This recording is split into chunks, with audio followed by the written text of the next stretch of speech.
সংসারে আমাদের জীবনে যখন কোনো সুখ বা দুঃখ আসে, তার জন্য আমরা কাউকে না কাউকে অবশ্যই দায়ী করে থাকি, তাই না?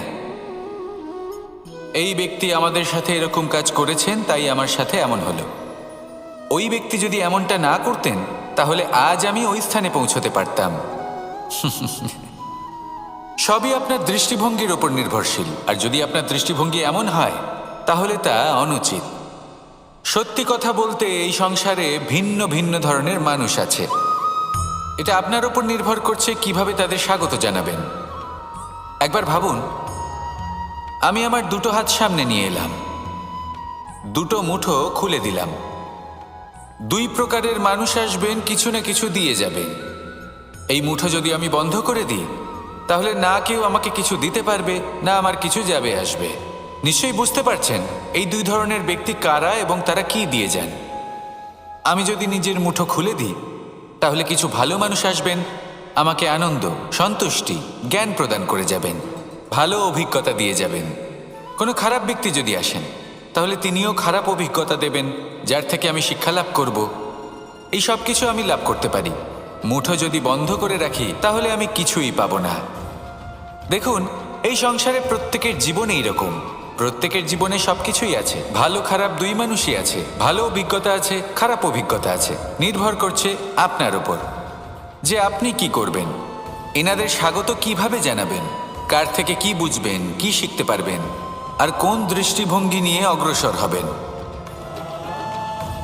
এটাই নির্ধারণ করবে যে আপনার জীবন কেমন হবে। আসুন আমার সাথে ভালোবেসে বলুন, রাধা রাধা। জীবনে যখন কোনো ব্যক্তি নিজের লক্ষ্য প্রাপ্তির জন্য নিরন্তর পরিশ্রম করতে থাকেন, চেষ্টা করতে থাকেন, তখন তিনি কষ্ট অনুভব করেন। কখনো শারীরিক কষ্ট, কখনো মানসিক কষ্ট। এবার উনি এটা ভাবতে থাকেন যে আমি কি উচিত করছি নাকি অনুচিত করছি। কারণ অন্যদিকে এমন একজন ব্যক্তিও আছেন যিনি একদমই পরিশ্রম, চেষ্টা করছেন না। তিনি মদিরা পান করেন, বিলাসিতায় জীবন কাটান, অলস প্রকৃতির হয়ে ওঠেন, নিদ্রাতে বিলীন হয়ে থাকেন আর ভাবেন যে তিনি সুখ লাভ করছেন। কিন্তু এরকম কেন হয়? কারণ যখন আমরা সৎ পথে থাকি, উচিত পথে চলি, লক্ষ্য প্রাপ্ত করার জন্য চেষ্টা করতে থাকি, তখন আমাদের ভেতরে থাকা নেতিবাচক শক্তি এবং পাপ এই দেহকে ত্যাগ করে দেয়। আর এই অনুভূতিটাই আমাদের দুঃখের অনুভূতি দেয়, কষ্ট দেয়। এবার সেখানে যদি আমরা কুপথে চলি, অনুচিত পথে চলতে থাকি, তাহলে আমাদের ভেতরে থাকা পুণ্য এবং ধনাত্মক শক্তি আমাদের দেহ ত্যাগ করে দেয়।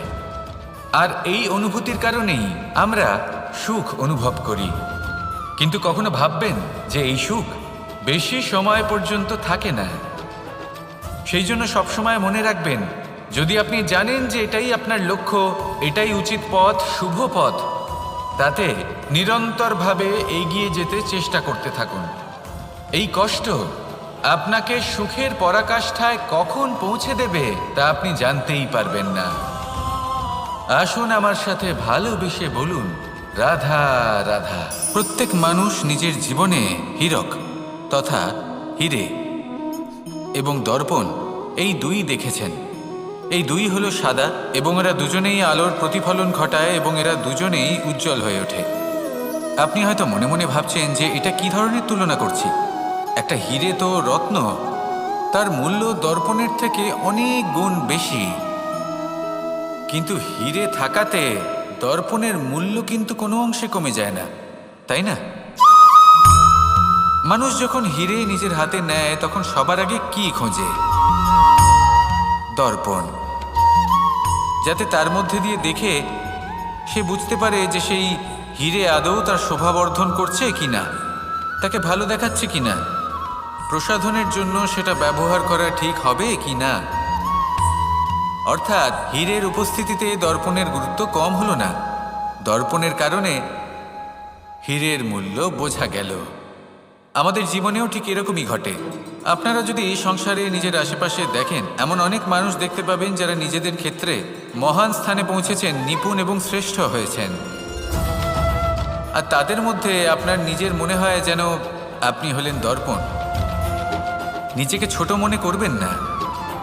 আপনার মূল্য কম হচ্ছে না, আপনার নিজস্ব মূল্য আছে। আর যদি আপনার অস্তিত্ব না থাকে তাহলে ওনাদের অস্তিত্বের মূল্য সংসার বুঝতেই পারবে না। জীবনে সবসময় চেষ্টা করবেন যাতে আপনি আরও বেশি শ্রেষ্ঠ হয়ে উঠতে পারেন। আপনি নিজে যে স্থানে আছেন সেটাকে ছোট মনে করবেন না, তারও নিজস্ব একটা মূল্য আছে। যদি আপনি হিরে হয়ে থাকেন তাহলে অহংকার করবেন না, যদি আপনি দর্পণ হয়ে থাকেন তাহলে নিজেকে ছোট মনে করবেন না। আসুন আর আমার সাথে ভালোবেসে বলুন, রাধা রাধা। মানুষ জন্মগ্রহণ করে, তার সাথে ভয়েরও জন্ম হয়। ছোটবেলা থেকেই আমাদের মনে কোনো না কোনো প্রকারের ভয় থেকেই যায়। কেউ এই বিষয়ে ভয় পায় যে তার কোনো বস্তু তার থেকে দূরে চলে যাবে, কেউ এই বিষয়ে ভয় পায় যে আমি নিজেকে হারিয়ে ফেলব, কেউ এই ভেবে ভয় পায় যে আমার প্রিয়জনেরা তারা যেন আমার থেকে দূরে না চলে যায়, কেউ এই ভেবে ভয় পায় যে আমরা যেন পথ না হারিয়ে ফেলি, আদি ইত্যাদি। কিন্তু সত্যি কথা বলতে ভেবে দেখুন, এই ভয় বাস্তবে কি? শুধুই একটা মনস্থিতি, আর কিছুই নয়। যা কিছু আপনি জীবনে পেয়েছেন তা একদিন আপনাকে হারাতে হবে।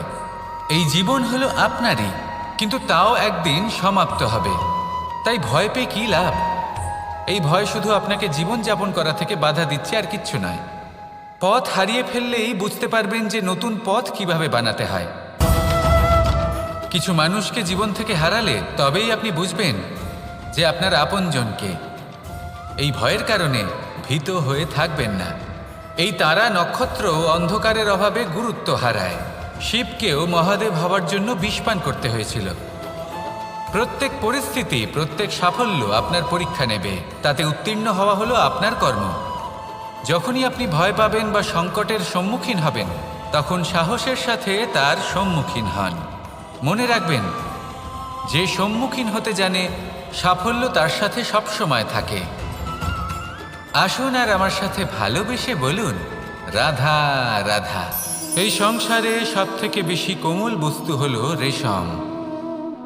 এই রেশম এতটাই কোমল হয় যে এর পুরো একটা থান শুধুমাত্র একটা হাতে ধরা সম্ভব।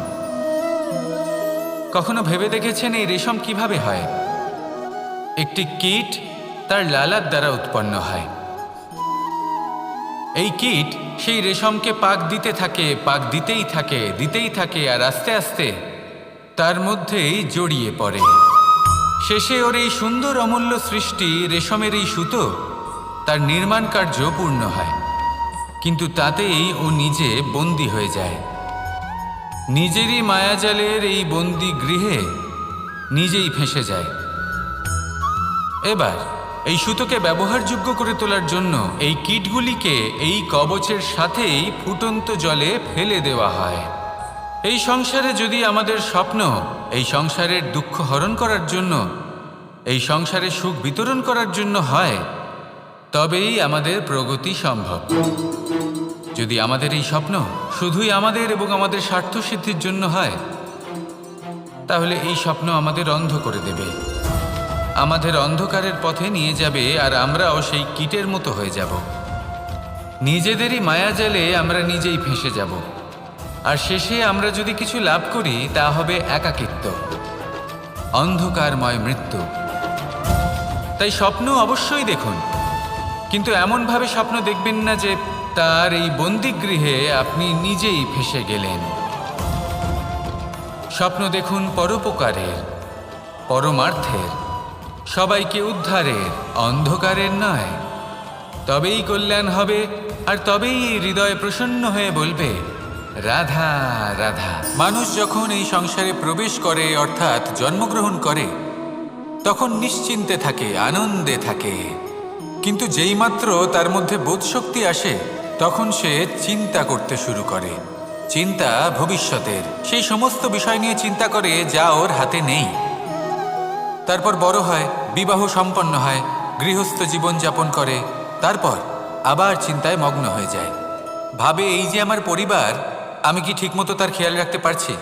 কাল যখন আমি এই সংসার থেকে চলে যাব, তখন আমার এই পরিবারের দেখাশোনা কে করবে? শেষ পর্যন্ত এই পরিবার তো আমারই উত্তরদায়িত্ব।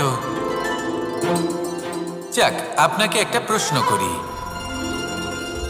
এই সংসারে আসার পূর্বে আপনি কি এই প্রশ্ন করেছিলেন, এটা ভেবেছিলেন যে আমাকে ছাড়া এই সংসার কিভাবে চলবে?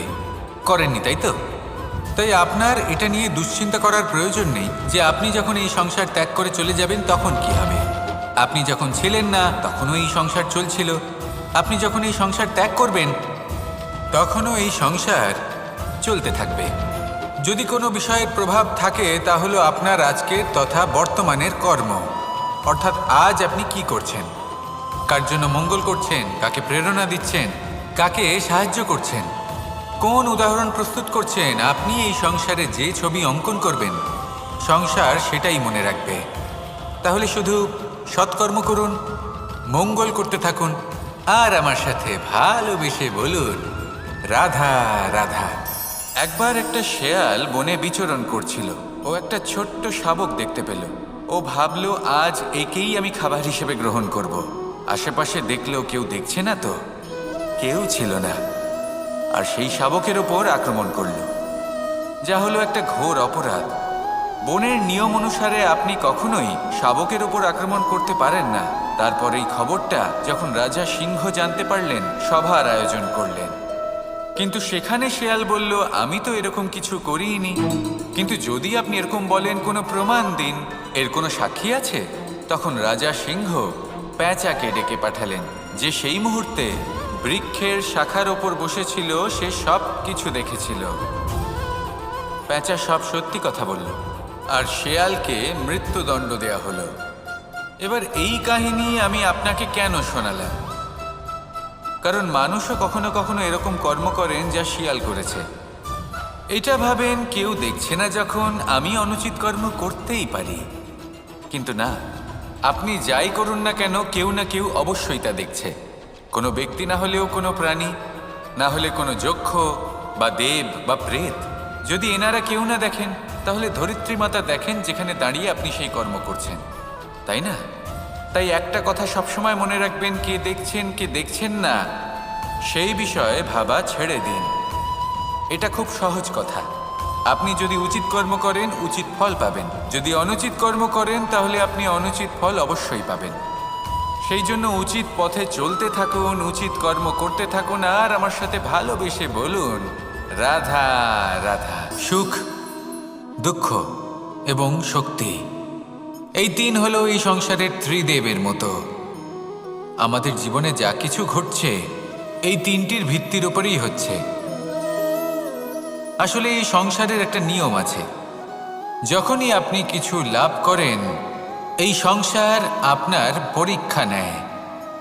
এটা জানার জন্য আপনার পরীক্ষা নেয় যে আপনি যা কিছুই লাভ করেছেন, আপনি কি আদৌ সেটার যোগ্য কি না। ঠিক সেইভাবেই এই সুখ, দুঃখ এবং শক্তি আপনার পরীক্ষা নিয়ে থাকে। যখন সুখ আসে, তখন সে আপনার পরীক্ষা নেয় যে আপনার মধ্যে অহংবোধ জাগ্রত হয়নি তো। যদি অহংবোধ চলে আসে, তাহলে সুখ সেখানেই সঙ্গ ত্যাগ করে।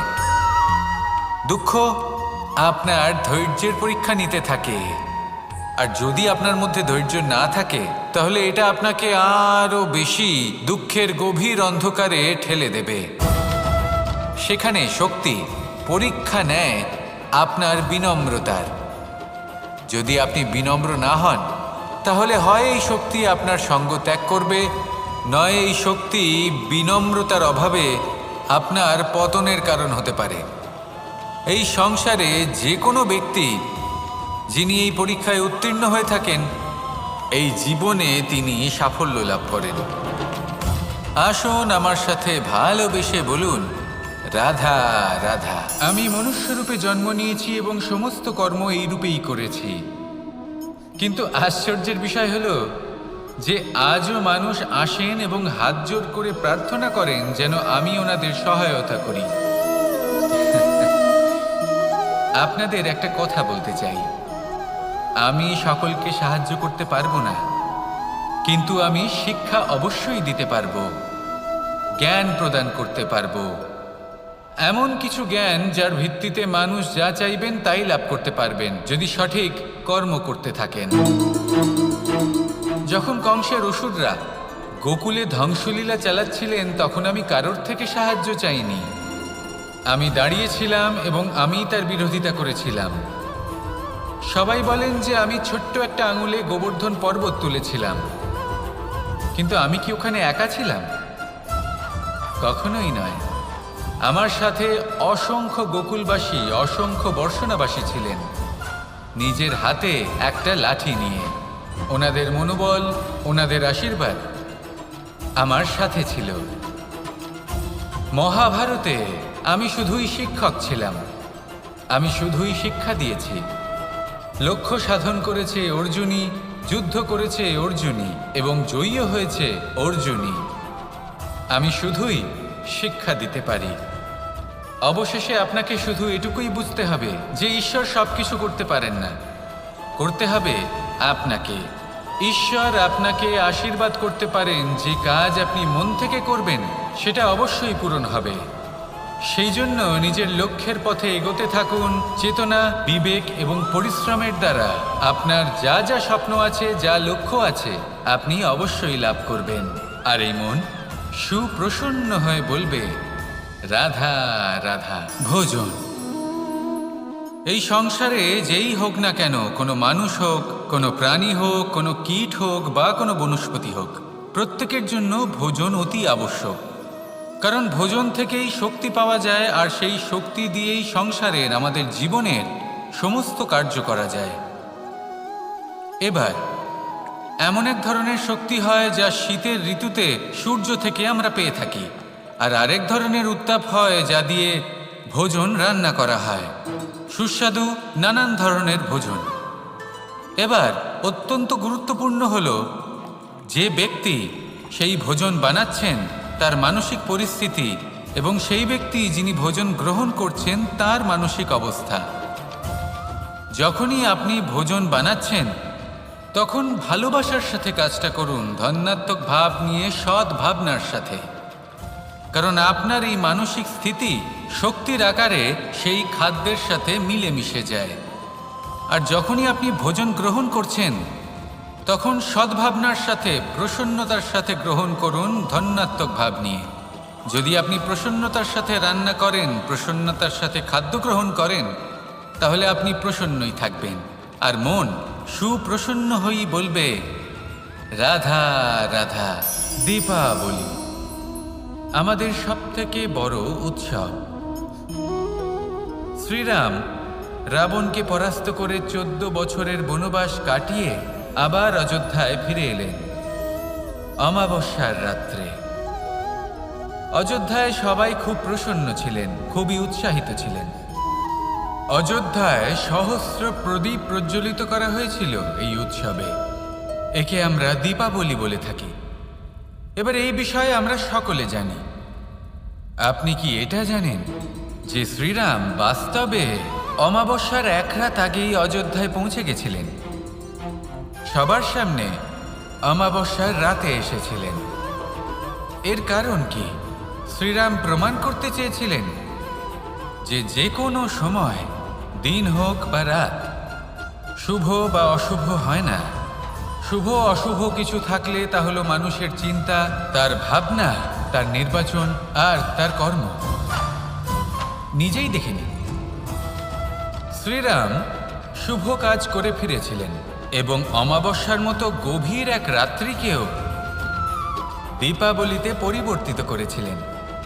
এমনটাই যদি আমরা করতে পারি, তাহলে এমন কোনো গৃহে যান যেখানে অসহায় ব্যক্তি রয়েছেন, যা অন্ধকারাচ্ছন্ন, আর সেখানে প্রকাশ প্রজ্বলিত করুন। প্রকাশ সহায়তার, প্রেরণার, আশার। যদি এমন কিছু আমরা করতে পারি তাহলে তাকে প্রকৃত অর্থে দীপাবলি বলা যেতে পারে। তাহলে নিজের পরিবারের সাথে দীপাবলি পালন করুন। আপনাদের শুভেচ্ছা জানাই। আসুন আর আমার সাথে ভালোবেসে বলুন, রাধা রাধা। এই শুকনো পাতাটিকে দেখুন, নিষ্প্রাণ হয়ে পড়েছে। কোনো একটা সময় এই পাতাটি একটা গাছের ডালে ছিল। সেই গাছ ওর লালন পালন করত। যখন যখন বাতাস বইত, এই পাতায় কম্পন দেখা দিত, মনকে প্রফুল্ল করে তুলত। কোনো একদিন এই পাতা গাছের ডাল থেকে ঝরে পড়ে গেল নিঃসন্দেহে ও নিজের স্বাধীনতা পেল, কিন্তু আস্তে আস্তে শুকিয়ে গেল, নিষ্প্রাণ হয়ে গেল। দেখুন, আমি এই কথা বলছি না যে স্বাধীনতা অনুচিত, কখনোই না।